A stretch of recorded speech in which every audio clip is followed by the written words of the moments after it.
It is time for the Big Ten to do what is right, and Indiana gets to brag this week. We're all excited for that. You're talking ball with the Big Ten Squad, sponsored by Game Time. From USC to Ohio State, from Michigan to Oregon, from Nebraska to Washington, it's the local experts of the Locked On Podcast Network bringing you scoops, breakdowns, and the most comprehensive preview of the upcoming Big Ten weekend. No hurt feelings and thin skin allowed.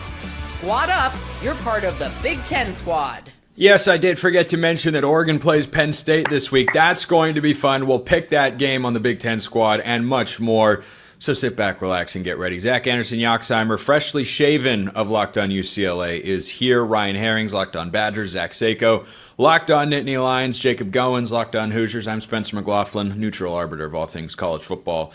Of course, we're starting with what feels like an off-season topic, but after watching the season play out to this point, guys, it is absolutely relevant and needs to be brought up that the Big Ten is now the only Power 4 conference that doesn't mandate a Power 4 non-conference game. Everybody's up to 9 games, including the SEC and the ACC. I guess bullying works in the public space. Is that our takeaway? That's kind of how it looks. But, Zach, I think the Big Ten needs to hunker down. And apparently there haven't even been talks about this. I think that's horrible for the sport.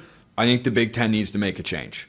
Yeah, I mean, it's Michigan's fault that UCLA had to play an FCS game in the first place because they pulled out of that series. It was too late. UCLA had to go play a couple of FCS games. So it's all the Big Ten's fault. They all want to do a couple cupcakes. They worked into a couple of national championships from a Michigan, and then all of a sudden you mix it in with what Ohio State's done. You're like, it's a tried and true formula, and it's like, no, let's have – I like your formula, Spencer. Have a big game, a group of 5 game. Maybe you get your cupcake. Maybe you're a real team and you want to play more than one tough opponent in a non-conference schedule. That's what should happen. Yeah, I agree. Roman Tomashoff of Locked On Huskies has entered the chat. Speaking of weak non-conference slates, Roman. Okay. Yeah, that's what we're talking about. Hold on. I don't feel like we should do that after, the last time we had this discussion. And I'm just going to leave it at that. Well, some strategic maneuvering could lead us to stay on the train tracks here, but your timing is most opportune. Do you think the Big Ten should mandate every team play a Power 4 non-conference opponent? I do. I'd certainly like to see it. I don't think that that's necessarily, in terms of the grand scheme of college football. I don't know if that's the most important thing right now. It's nice to see, the playoffs staying at 12 teams. I think that that's something that is a little more important, in my opinion, at least right now. Is that something that should be mandated? Yeah, for sure. But I don't know if that should necessarily be everyone's priority one right now. Ryan, for Wisconsin, should they mandate in Madison that you never play Alabama again? Yeah, I was going to say, for the teams that have been playing tough out of conference games, can we bank a few, FCS teams? Yeah, can you stash them and cash them in?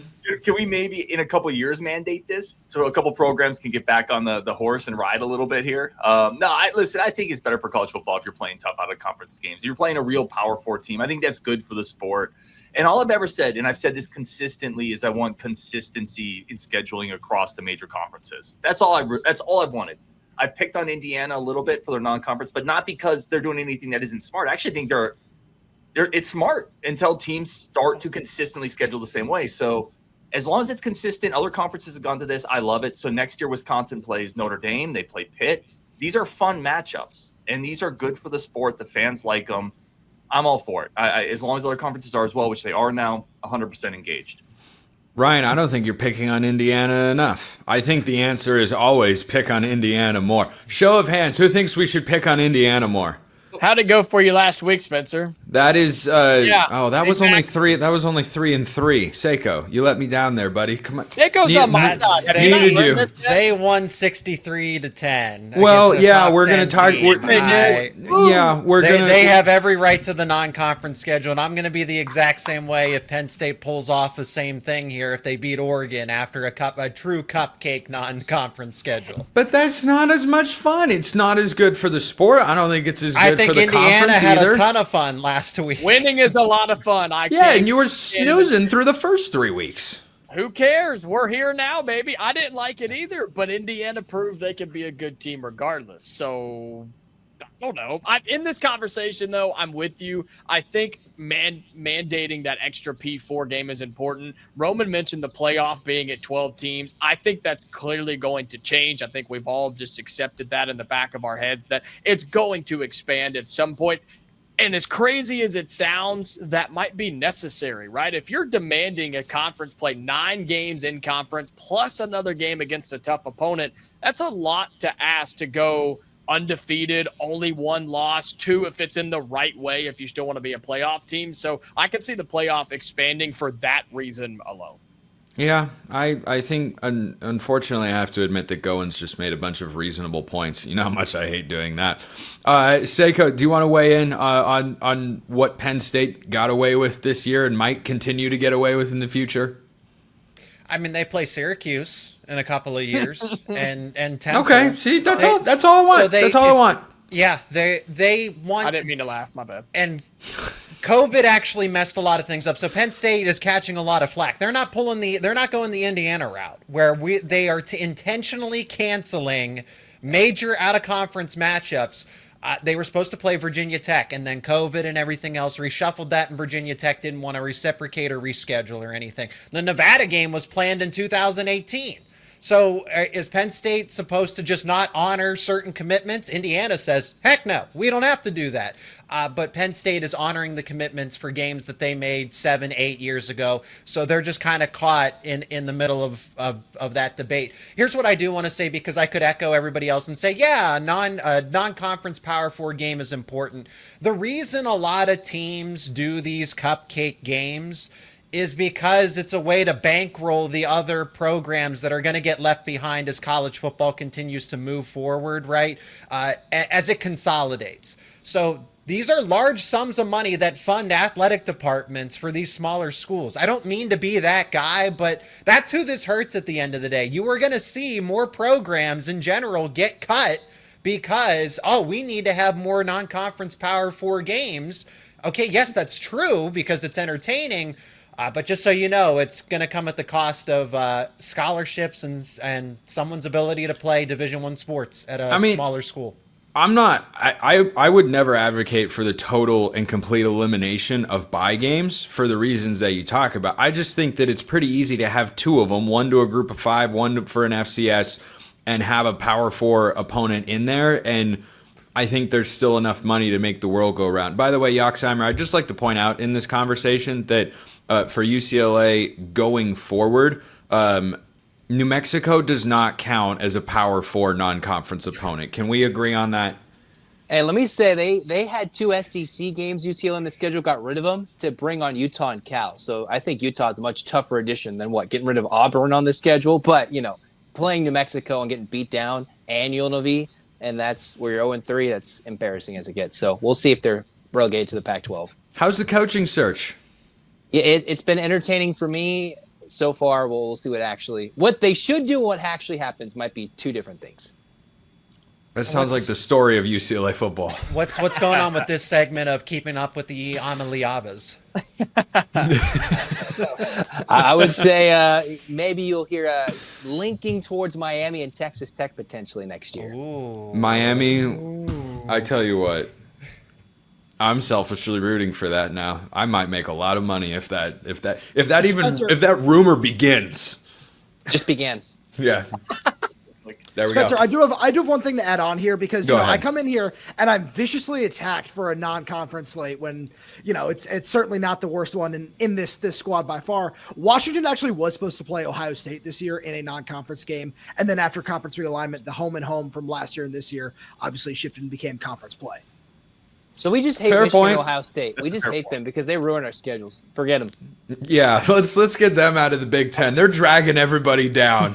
I mean, are they even real Big Ten members? UCLA is trying to bring the league up, and it's just being dragged down They're with not these part of the cinder squad, blocks no. on their feet. Yeah, if they're not here to represent, they don't get to be in the Big Ten. That's how I feel about it. I could not agree more. Jacob Goins is going to enjoy our next segment very much. Indiana, oh boy, some of us were mildly incorrect on the Hoosiers.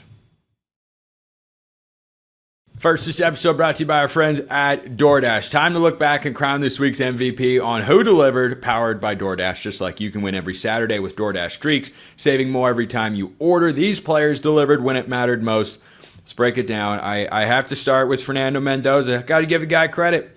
I would say I wasn't that high on him coming into the year, and he's currently the betting favorite to win the Heisman Trophy. And I don't think he knows what an incomplete pass is.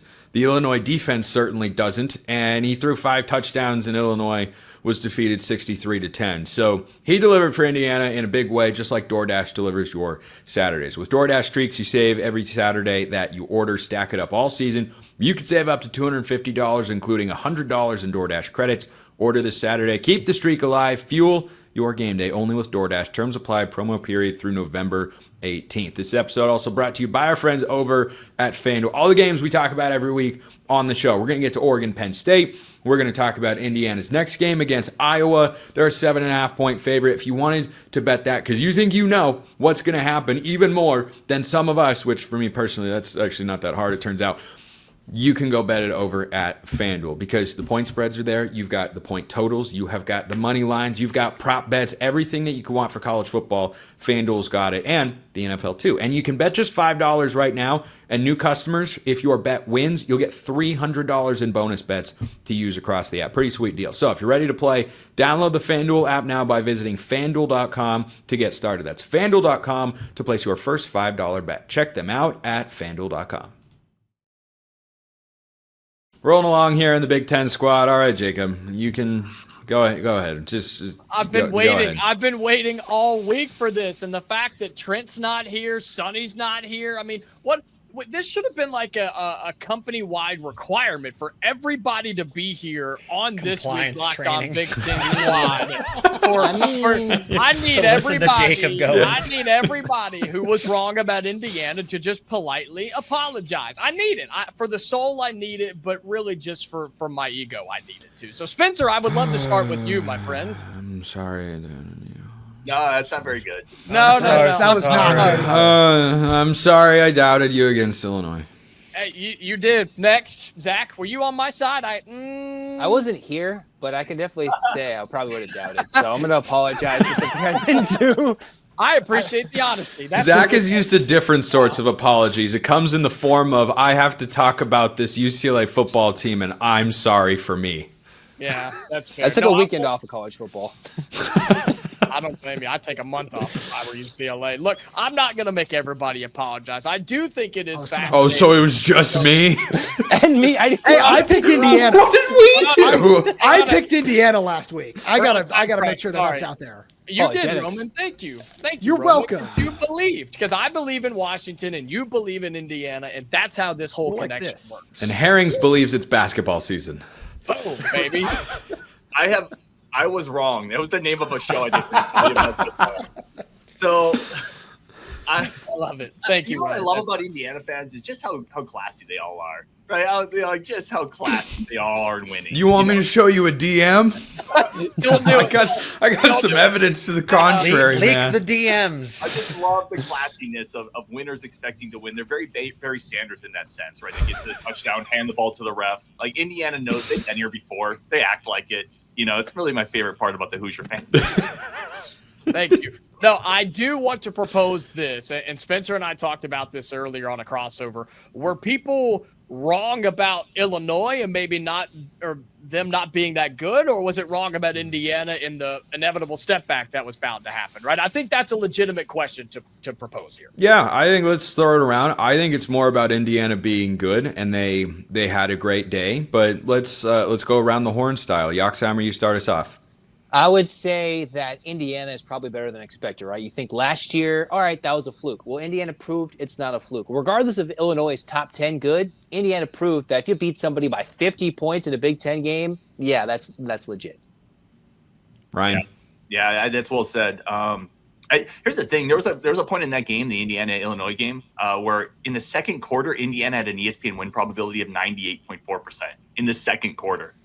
You don't just go Yikes. in and drop 50 points on a good – like, Illinois is solid. That's a team that won 10 games last year. It's a veteran quarterback. Bielema knows the Big Ten. He's iconoclastic and be able to kind of compete in these type of games, and they just mopped them up. So, listen, there's a chance Indiana's a wagon, and I don't know if the country's ready for that, but I think it's about Indiana.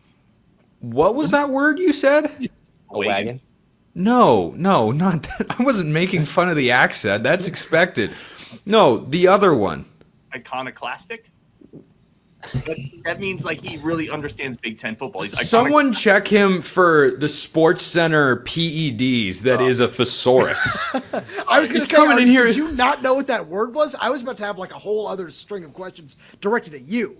perfect. Me? No, yeah, because when you were like, "What was that word?" I thought Okay. you legitimately did not know what that meant for a second. I thought you were talking bad about the wagon accent. I thought you was like, wow, that's pretty bad. That's pretty low. In Wisconsin, we play tag. You go get the shopping bag. It's a wagon. I thought that's where you were going with it as well. No, it's not. I wasn't going to go down that particular rabbit hole. That can too easily lead to a suspension and discussion from HR, which apparently we have here at the That's network. the compliance training. Or so. Yeah, that's the. Yeah, then I'd have to go to mandatory training about that. But Roman, you may now opine on the matter. Oh, thank you. Can it be both? Because I think we can at the same time both underestimate Indiana and maybe overrate Illinois a little bit. We've spent a lot of this offseason talking about, Illinois has got all these returning guys. It's going to translate to this, and that. You still do have to go out there and prove it on the field to a certain extent. And I've been one of the lower guys on this show on Illinois throughout the summer. I also admit I was the low man on Fernando Mendoza, and I said that Kurt Cignetti would really have to prove himself to make sure that he would show that he could be one of the top quarterbacks in the Big Ten. And for that, Jacob, I'm sorry. And I was wrong, but I feel like this can say a little bit about both teams. Seiko, is Illinois bad or is Indiana really good? Well, I do think that Indiana got really amped up for this game. That's one, and they had a lot of steam to blow off from playing a cupcake non-conference schedule. I do believe that kind of fact, like A that sugar helped rush? them. In some sort of sense. Illinois also, every time I would peek into social media or Sonny would pop up on my feed and everything, and I'd see injury, key player missing, guy, and then you're watching the game, guys ejected for targeting. I agree with Roman, actually, that Illinois overrated, Indiana contending for a Big Ten title. Like, I would put Indiana in the group with Ohio State, Oregon, Penn State. It's going to be two of those four teams making it to the Big Ten championship. But I think Illinois just got caught in a bad spot there. But at some point, hey, it is Brett Bielema. You did return as much talent as you did. Should it have really been 63-10? You're missing some key players. Okay, maybe that's, the spread gets covered, another touchdown or something, and it's a decisive victory. Not 63-10. So if I have to side with one definitively, I'm going to say Illinois extremely overrated. Goins, you know what I'm going to ask you, is Malik Washington just the best quarterback in the Big Ten? He has looked pretty good. I will give him credit. But I'm sorry, Ryan. I am mean.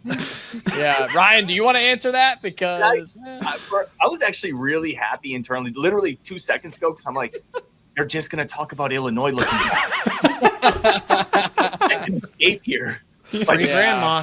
Yeah. I mean, hey, Malik deserves his credit. Now, he'll get humbled very quickly, but, he looked fine. But, Spencer, you said it earlier, and I do want to repeat it. As of this moment, Fernando Mendoza is the betting favorite to win the Heisman Trophy. Indiana has the 15th best odds to win the national title and the 4th best odds out of the Big Ten to make it to the college football playoff. And there's a lot of games to be played. I'm not denying that at all, including this week against Iowa, which I know we're going to pick in a moment, and I'm sure everybody will pick Indiana because that's how that'll work. You have a game against Iowa. You still got to go to Penn State. You still got to go to Oregon, and you still have to handle those teams like Wisconsin and UCLA and Maryland that are on your schedule. You still got to beat those teams no matter how good or bad you think they are, but Indiana is legit, and you better be ready for it. Let it be known, Jacob Goins of Locked On Hoosiers does not deny facts here on the show. You made it like a big statement of not denying there's still a lot of football to be played. Like, well, it's true. You still got to win your games. Yep. But Indiana bought themselves a lot of breathing room. Maybe not a lot, but some breathing room by beating Illinois, meaning you pretty could good amount.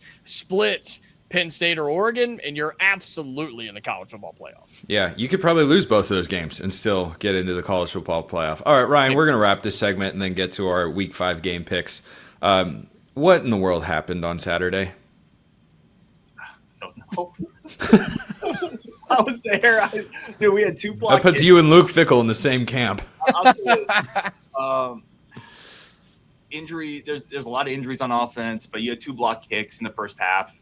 Maryland went into Madison and just kicked the crap out of us. And it was a late garbage touchdown from Wisconsin that made it 27-10. The score was not as close as that. Maryland went into Madison and called off the dogs. This was a Wisconsin team that was a 10-point favorite that really, quite frankly, needed this game because now the gauntlet starts. The stretch of Michigan, Ohio State, Iowa, Oregon is next for Wisconsin, and they just got throttled by Maryland. So I don't have a good answer. I know people are very frustrated. People are very upset. And I did think we could talk basketball schedule release today. I think that was part of the reason I came here. So I'm not sure what we're still doing talking pigskin, but yeah it's not a fun time in Madison. I'll say you're going Welcome to have to the to land endure. of misery.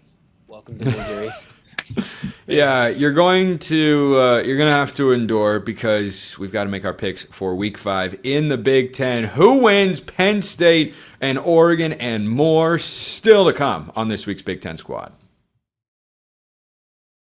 First, this episode brought to you by our friends at Mazda. Mazda is moving the game forward for those who believe it's not just about playing the game, it's about redefining it. They're moments that do more than put points on the board. They move crowds, move culture, and keep moving the game forward. And the moment that moved the game forward is that beautiful long rainbow from Malik Washington against Wisconsin. It was I'd say it was a crowd silencer, except the crowd was already pretty quiet at that point because they realized what was unfolding in front of them. Badger's just taking a bunch of strays on today's show. But if the shoe fits, and unfortunately for Luke Fickell's team, it does, no matter what Barry Alvarez says, Malik Washington delivered a big-time win for Maryland this week. They're undefeated. Just get used to that. Maryland is undefeated right now. I don't know how long that's going to last, but he looks pretty darn good, and he moved Maryland forward literally and metaphorically this weekend. When you follow what moves you, the unexpected is only the beginning. Just like there's more to every highlight, there's more to a Mazda vehicle. Mazda, move and be moved.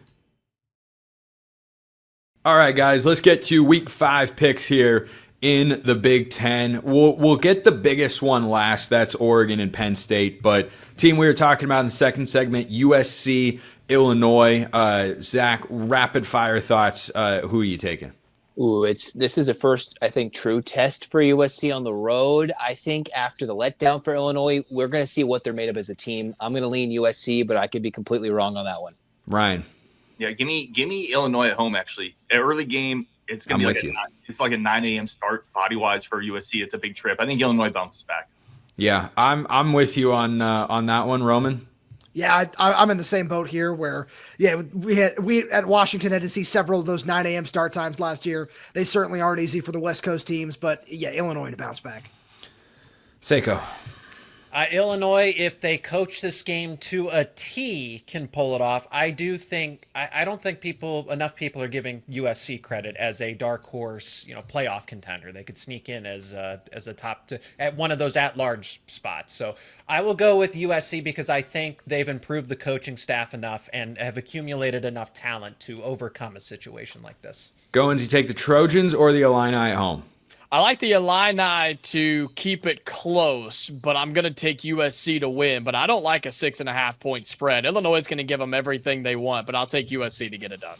Speaking of 6.5 point spread, Yoxheimer, you know where I'm going with this? Did you guys know that UCLA is a 6.5 point dog to Northwestern this week? Should be 10. Might be one of my favorite bets of the week. Northwestern minus 6.5. Please and thank you.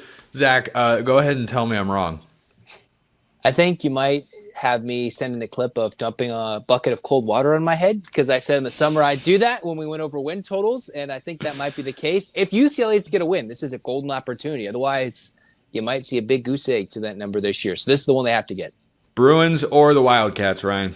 It just reminds me of a classic Big Ten West battle. Like Wisconsin, Iowa, 17-9, take the under. I don't know. Give me Northwestern at home. Take the under. It feels like one of those old Big Ten West games that nobody's going to watch, but a lot of people will bet. Roman? I don't care enough to talk about this game. So I'm just gonna say Northwestern wins. Look at Mark Culkin is here, everybody, live and in person. Wow. We have reincarnated him. He's right there. Right there. Seiko, go ahead and pick the game.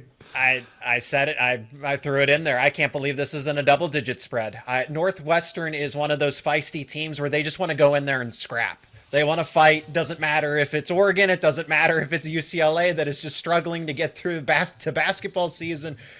They want to get into a fist fight. Northwestern by at least 2 touchdowns. We'll do a hand raise here before we pick our final 2 big games. Rutgers at Minnesota. How many are on? I know Ryan's not going to be, but how many on the Gophers here? I might have to. This is really great audio. Whoa. Oh, 2 out of 6. Whoa. 4 of us like Rutgers to beat Minnesota on the road. How about that? I mean, Ryan's biased, of course. But game 1 of the big showdown in the Big Ten this week, Ohio State going to Washington. Really fun matchup in Seattle. Zach, who gets it done? I don't know. Roman was making me mad, but I'm spicy enough to take Washington at home in Husky Stadium in this Oh! Wow. Oh! As a Going win. for it. As a Ryan. win. Yeah, give me Ohio State to travel and take care of business. I do think they're just too talented. The 7.5 is interesting. I could see Ohio State by 7, maybe Washington covers, but I do have Ohio State winning that game. Roman, are you gutsy? I know you're not. No, you're not. Whoa. You're not gutsy enough to call Washington upsetting Ohio State here, are you? I mean, I feel like I can't win here because on Locked On College Football yesterday, I had 28-24 Ohio State. So if I flip-flop, then I'm a flip-flopper. And if I don't, then I have no guts. So, this sucks. I'm going to stick with my prediction, mainly because I'm a huge jinx. But this is going to be a closer game than some people think, even as this spread continues to drop day by day. And I think it's a lot of fun. One thing to watch out for, Tacario Davis, Washington star cornerback, is questionable for this game. From everything I've been told, it sounds like he's going to play. That matchup with Jeremiah Smith is something I've been looking forward to all summer. And then DeMond Williams versus this Ohio State defense. It's going to be a really tough test, but I think the country is going to finally learn what kind of elite quarterback DeMond Williams is. Ohio State wins. Demond Williams. Yes, they'll learn that it's Demond and not Desmond or Demond Please. or anything else like that. Demon is good. Demon is fine. Desmond, let's.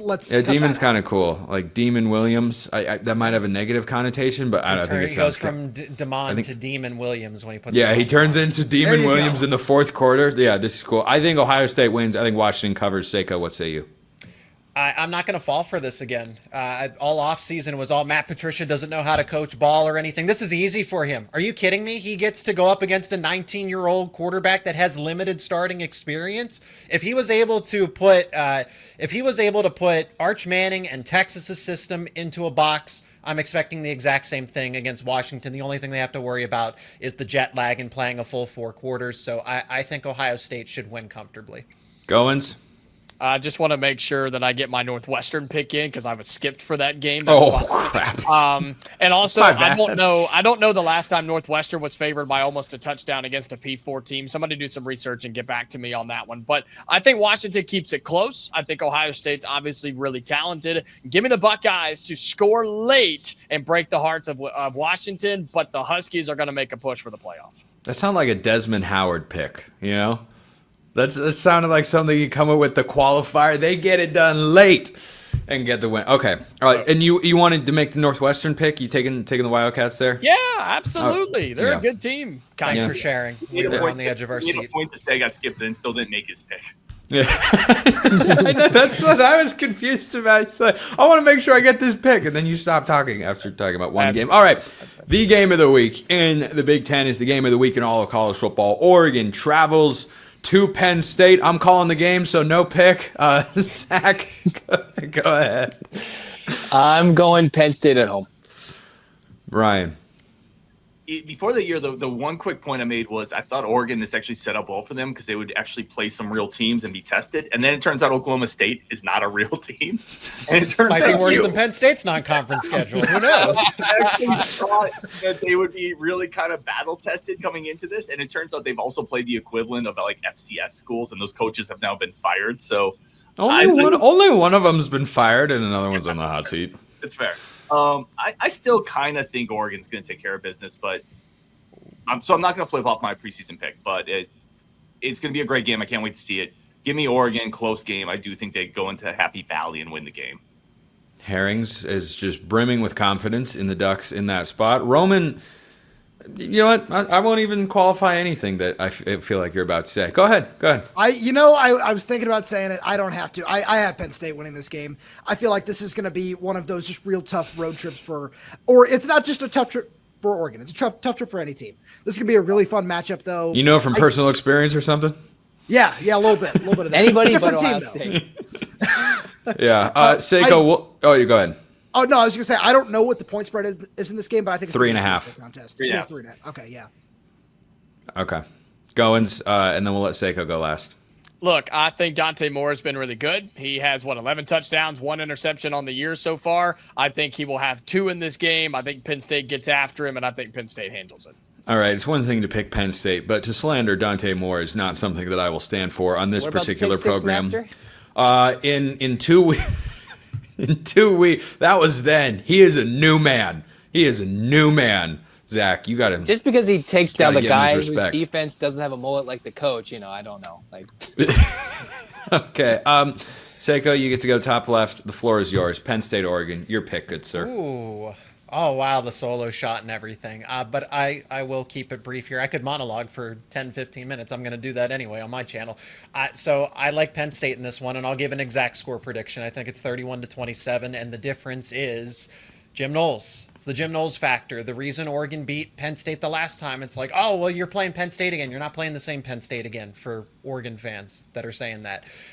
Tom Allen was the reason they lost that game. 45 points. Penn State's offense was there. They were in it. They were just playing from behind the whole time. So now that you have that equalizer and that advantage with Jim Knowles, it's enough to, I don't know about turnovers. Forcing turnovers but field position, getting pressure on Dante Moore with denied Dennis Sutton, Zariah Fisher against Oregon's offensive tackles, that's going to be key. And there are some good players that A.J. Harris and Zachy Wheatley are going to be able to win some of their matchups. Their play-by-play matchups against Kenyon Sadiq, against Takorian Moore, Malik Benson. Those are some exciting battles. It's enough, and Penn State has all the scheduling advantages, right? The cross-country trip, the whiteout, getting 2 weeks, getting a bye week and everything. What else do I need to say? Yeah, we were about to pull out the violin there at the Oscars, but hey, it's all right. That's okay. My score prediction in that one is 34-29. Zach Anderson Yoxheimer locked on UCLA, Ryan Herrings locked on Badgers, Roman Tomashoff locked on Huskies, Zach Seiko locked on Nittany Lions. Ryan was wrong. He's got it on the screen right over there.